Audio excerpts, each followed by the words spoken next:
How do you view change? Do you see it as frightening or as an inherent part of life?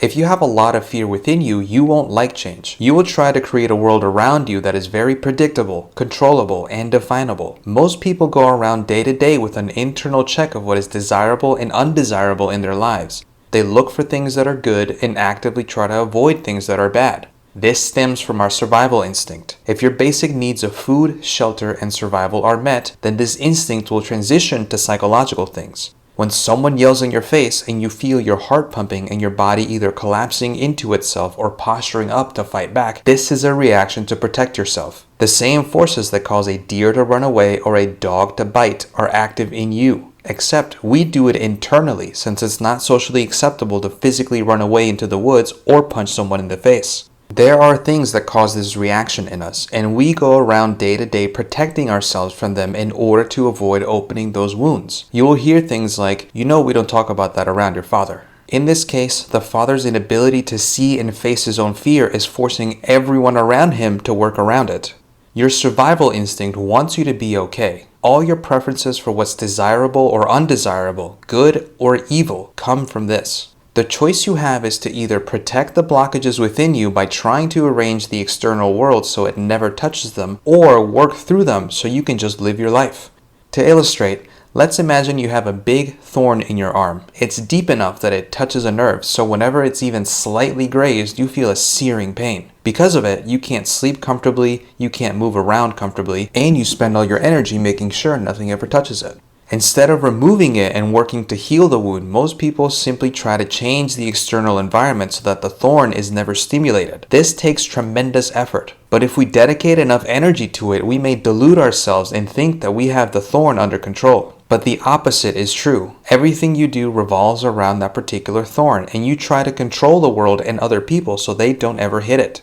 As you grow, you will learn that your attempt to protect yourself from your problems actually creates more problems. If you try to arrange the external world to fit how your fear wants it to be, then it will always feel like the world is working against you. You'll be so busy trying to control life that you won't be able to live life. Think about the inner thorns you have in your psyche, your insecurities, your traumas, your fears. When one of these is stimulated, you will feel your physiology change. Maybe you'll get a hollow sensation in your stomach, or your heart will come up to your throat.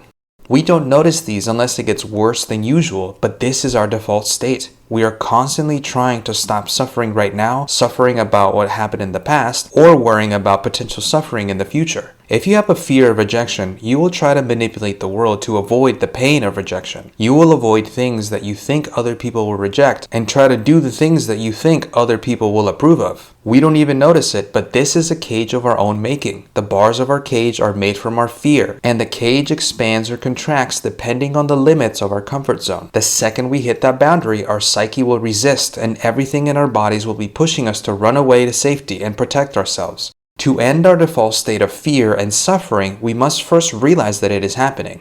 Then, we must realize that it doesn't have to be that way. Inner sensitivity is a symptom of being unwell. Just as your body will let you know when something is wrong through pain, your psyche will let you know something is wrong through fear or discomfort. When our bodies run a fever to get rid of an illness, it is in our best interest to allow it to do what it needs to do instead of taking medicine to suppress it. Likewise, you don't have to fight against the fear or discomfort when they come up. You just have to resist the urge to push them back down. When you have a reaction, observe it and ask yourself, why did this particular thing trigger me? Reframe the discomfort as healing the pain. It is being processed and purified within you so you can learn to move past it. Awareness and surrender to the experience alone will allow these inner thorns to work through you and dissipate by themselves when it's time. It doesn't happen all at once, so be patient. Pushing yourself to sit with it just a bit further each time as you get accustomed to the discomfort will allow it to eventually flow through you completely. The emotion of fear will never go away as long as you continue to grow. The things you most fear can become your superpower if you're able to move past them. By doing this, you will learn that facing your fear head on is less frightening than living with the underlying fear that comes from a feeling of helplessness. You will learn to flow with life instead of against it, and see that the only limits in your life are those you created for yourself.